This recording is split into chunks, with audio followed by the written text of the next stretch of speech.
इस एसआरएस के कुछ फीचर्स हैं जिससे भी आप लोगों के एग्जाम में डायरेक्टली सवाल बनता है, तो ये भी हमको पता होने चाहिए। एक एक करके मैं बता देती हूँ। करेक्ट होना चाहिए, अनएम्बिगियस होना चाहिए, कंप्लीट होना चाहिए, कंसिस्टेंट होना चाहिए, साथ ही साथ ये कैसा होना चाहिए, रैंक्ड इंपॉर्टेंस के अकॉर्डिंग होना चाहिए कि क्या एसेंशियल है, क्या डिजायरेबल है, उसके बीच में एक डिफरेंशिएशन होना चाहिए, वेरीफाइबल होना चाहिए, मॉडिफाइबल होना चाहिए और ट्रेसेबल होना चाहिए।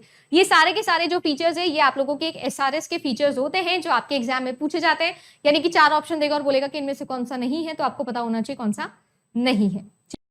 करेक्ट होना चाहिए, मतलब रिक्वायरमेंट तो ऑब्वियसली करेक्ट ही होनी चाहिए। कंसिस्टेंट होनी चाहिए, ऐसा नहीं है कि पहले कुछ बोल रहे थे अभी कुछ और बोल रहे हो, ऐसा नहीं होना चाहिए। आपका डॉक्यूमेंट कंसिस्टेंट होना चाहिए। अनएम्बिगियस नहीं होना चाहिए, यानी कि जो भी चीज लिखी है उसका एक ही मतलब निकलना चाहिए। कंप्लीट होना चाहिए, सारी की सारी जो फंक्शनल और नॉन फंक्शनल रिक्वायरमेंट्स है वो अच्छे से स्पेसिफाई करने वाला होना चाहिए। साथ ही साथ इंपॉर्टेंस के साथ में लिखा होना चाहिए। पता चल रहा है कि आप मेरा जो फ्रंट एंड है वो उसमें ऐसी वाली डिजाइन होनी चाहिए, वो तो पहले लिखा है, और पता चल रहा है कि जो इसको करना था बैक एंड पे डेटा कैसे उठाता है वो ही गलत लिखा हुआ है। तो ऐसे नहीं करना चाहिए भाई, जो एसेंशियल है वो पहले होना चाहिए, जो डिजायरेबल है वो बाद में होने चाहिए। देन वेरीफाइबल होना चाहिए, ऑब्वियसली कि आप क्या बना रहे हो, राइट, वो आपको समझ में आना जरूरी होता है। जैसे अभी आप आएंगे वेरिफिकेशन और वैलिडेशन पर आपने एक वर्ड हमेशा सुना होगा, एक स्टेटमेंट है जो हम लोग यूज करते हैं, that are we building the right product, right. एक तो आपने ये स्टेटमेंट पढ़ा है और एक आपने पढ़ा होगा कि are we building the product right, product right, है ना। यही एक्चुअली में मेन डिफरेंस है किसका, वैलिडेशन का और वेरिफिकेशन का, जिसमें हमको हमेशा कंफ्यूजन रहता है कि पहले वाला किस में आएगा और दूसरा वाला किस में आएगा। जो फर्स्ट वाला है वो है आपका वैलिडेशन और जो सेकेंड वाला है वो है आपका वेरिफिकेशन, है ना। तो are we building the right product, ये क्या है, ये है वैलिडेशन, यानी जो मेरे एंड यूजर को चाहिए था क्या मैं उसे दे रही हूं कि नहीं दे रही हूं, ये चेक करना हो गया वैलिडेशन।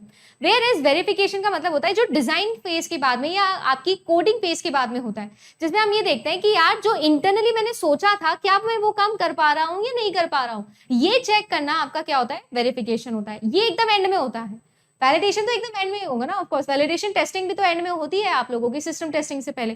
फिर यहाँ पर अगर बात करें तो ये तो थ्रू आउट वाला चल रहा है चीज, ठीक है जी। एक और ट्रिक मैं आप लोगों को बताऊं ना, जो बचपन से मैंने याद करी हुई है, मैं आपको बताती हूँ। देखो वेरिफिकेशन में और वैलिडेशन में अगर देखा जाए तो दोनों ही वी से स्टार्ट हो रहे हैं, एक वीई है और एक वीए है। अब यहाँ पर सारा खेल जो है ना ये राइट का है, तो आप लोग कैसे याद रखा करो, ए पहले आता है और ई बाद में आता है, यानी जिसमें राइट पहले आए वो वैलिडेशन, जिसमें राइट बाद में आए वो वेरिफिकेशन। थोड़ा स्टूपिड सा ट्रिक है बट मैंने बचपन से ऐसे ही याद रखा है, अगर समझ में ना आए तो ऐसे याद रख सकते हो, ठीक है जी, है ना। थोड़े से बच्चों वाले ट्रिक है बट आप याद रखोगे तो अच्छा रहेगा। इसके अलावा आप लोगों का ट्रेसेबल पिछले साल एग्जाम में पूछा जा चुका है और आप लोगों से इन सब में पूछा था कि कौन सा नहीं भी होता है, ऐसा कोई एक ऑप्शन था। 2021 का सवाल मैंने करवा रखा है, चैनल पे जाके देखना, 2021 का पेपर मैंने सॉल्व किया हुआ है, तो वहां पर आई थिंक कंप्लीट या कंसिस्टेंट इन दोनों में से किसी एक का क्वेश्चन बना था आपके एग्जाम में, तो याद रखिएगा दोनों ही चीजें इंपॉर्टेंट है। ट्रेसेबल का मतलब क्या होता है, ट्रेसेबल का मतलब ऑब्वियसली ये होता है कि कहां से स्टार्ट हुआ था वहां तक आप उसे ट्रेस करने वाले होने चाहिए, है ना। ओरिजिन आप लोगों को पता होना चाहिए।